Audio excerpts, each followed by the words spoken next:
Bonjour, Samarcande jour 3.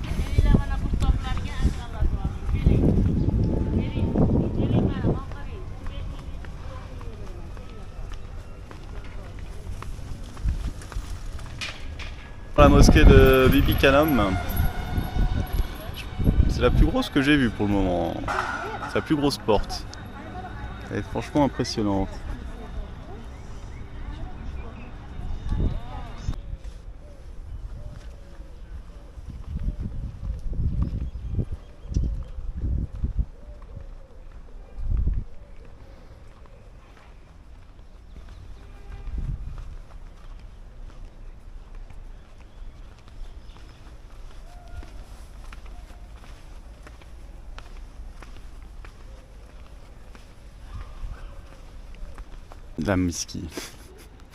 La mosquée Bibi Khanum ou Bibi Khanum, c'est le nom d'une des femmes de Tamerlan. Et la légende dit qu'elle aurait construit la mosquée pendant que Tamerlan était en campagne militaire pour lui faire une surprise à son retour.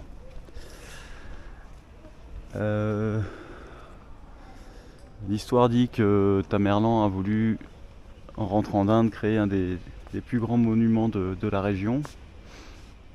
Et donc ils ont bossé pour créer une énorme mosquée.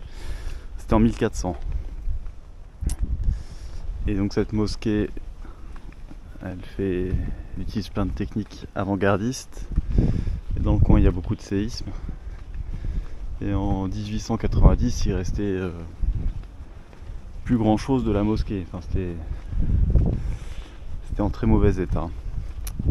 Le gouvernement soviétique qui va commencer à rénover en 1970. Et depuis il y a eu plein de campagnes de rénovation. Mais du coup ça m'étonne pas que ce soit une des plus grandes de Samarcande.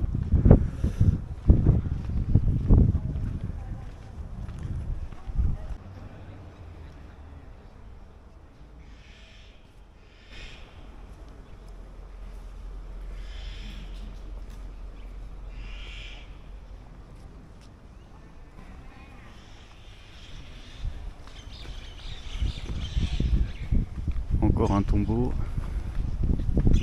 Non, c'est un Coran. C'est un grand Coran. Incroyable, hein? Incroyable. Et donc, évidemment, aujourd'hui, la mosquée n'est plus ouverte aux croyants. Est-ce qu'on arrive à voir toutes les fissures?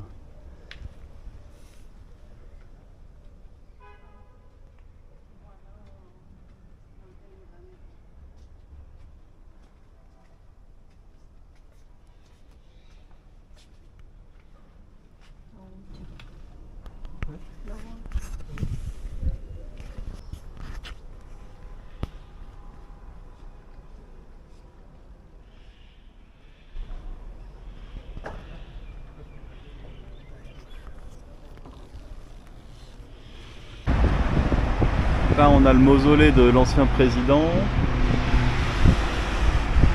Et là il y a le cimetière qui fait la moitié de la colline. La colline qui s'appelle Afrosiob et qui est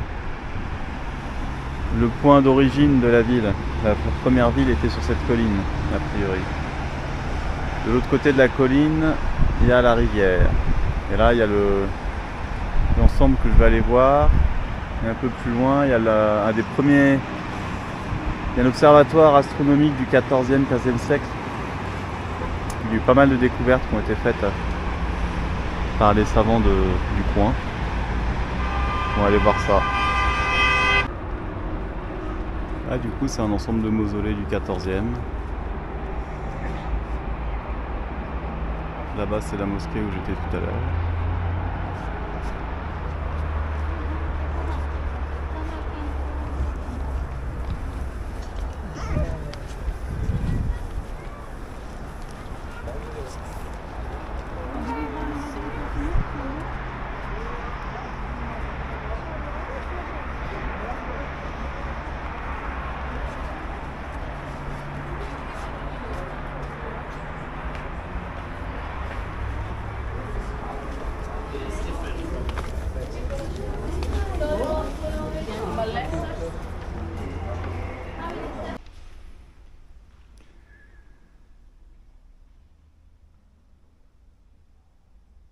Voilà l'intérieur d'un mausolée du XIVe siècle. Il est joli celui-là, il est un peu spécial. D'ailleurs, il a été nommé du nom de l'architecte qui l'a construit et non pas du nom de la personne qui est à l'intérieur, contrairement aux autres.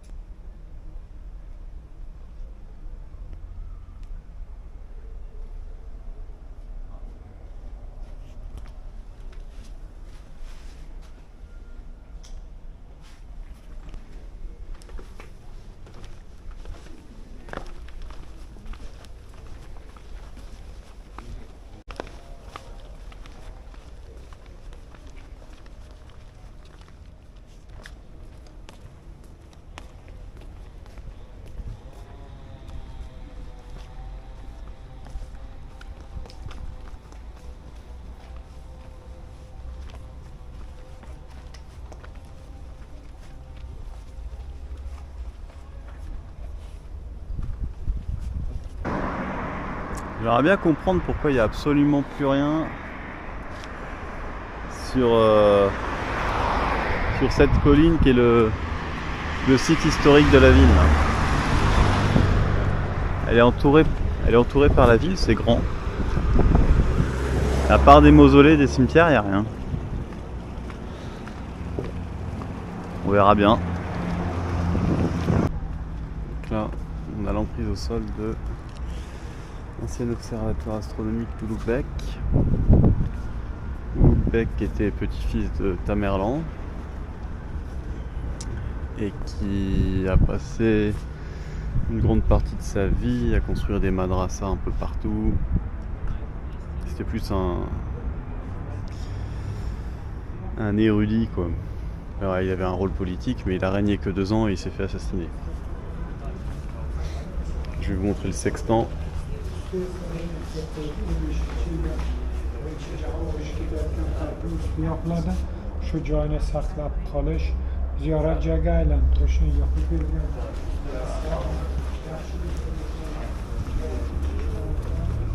Sextant qui permet de mesurer précisément les rayons du soleil, leur inclinaison et les rayons de la lune. Donc ça permet de faire des mesures astronomiques, ne me demandez pas comment. Je pourrais pas vous en dire plus. Là dans le pavillon, il y a tout un tas de reproductions d'astrolabes, armilières, sphères armilières, astrolabes, sextant, astrolabe. Est-ce que... ouais. Sextant, sphère armilière, le reste je sais plus. Astrolabe peut-être. Je suis pas un expert. Ah voilà. Donc au 15e siècle, 1420, quelque chose comme ça. Ils ont publié des tables de mesure qui sont très connues, qui ont fait date. Donc là on retrouve la colline d'Afrosiope. Là ça doit être la rivière je pense.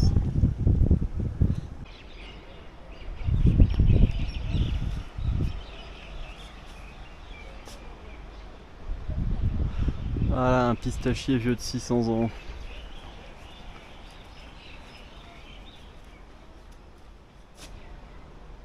Ah, une cellule pour méditer dans la pierre.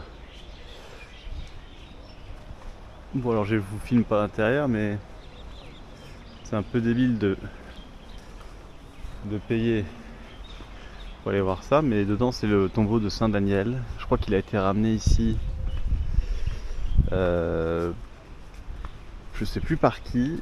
Je crois que c'est un saint fondateur de l'islam très important. Et donc le cercueil fait la taille du bâtiment là. Parce que la légende dit qu'il a continué de grandir après sa mort. Donc ça fait quand même 10 mètres, 15 mètres.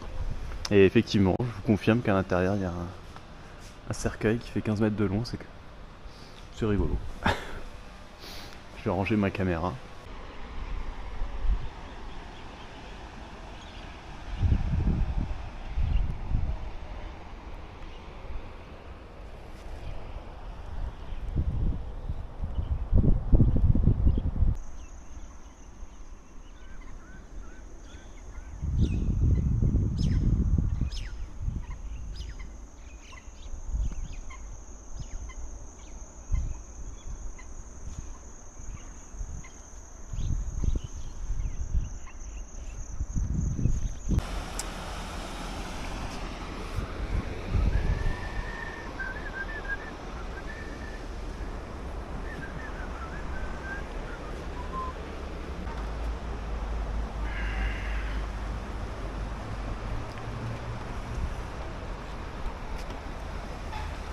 Alors, là, on a une route, une autoroute, enfin un gros truc, avec des poutres de béton. Donc assez classique, grosse poutre de béton. Paf, on passe en structure métallique. Et sur ce pilier là, je ne sais pas pourquoi, on va dire que c'est une construction composite. Je sais pas si vous voyez les piles du pont là.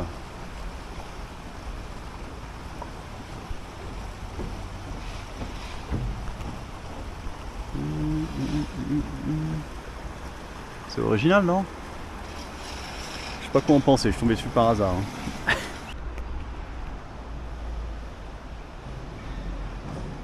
Il est possible que ce soit juste un échafaudage. Si on compare les deux structures, ils ont une poutre métallique qui est là mais qui est pas porteuse peut-être.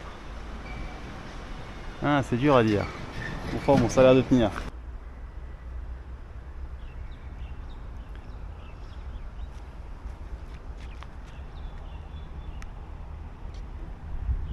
Alors là au loin, la ruine d'une tour de silence zoroastrienne, comme celle qu'on a vue il y a 2-3 semaines. Là c'est le musée d'archéologie.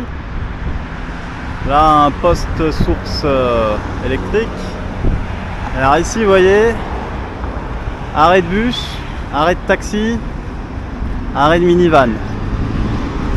Donc on passe de 2 voies et demie qui peuvent s'étendre à 3 voies, 4 voies. Et là, voilà, il y a un petit peu moins de place d'un coup. Ouais. Là le Régistans, la mosquée qu'on a visitée ce matin aussi à gauche. Et là à droite, il y a le terminus de la ligne de tramway. Que j'ai pas exploré encore pour le moment. Je sais pas si j'aurai l'occasion de le faire.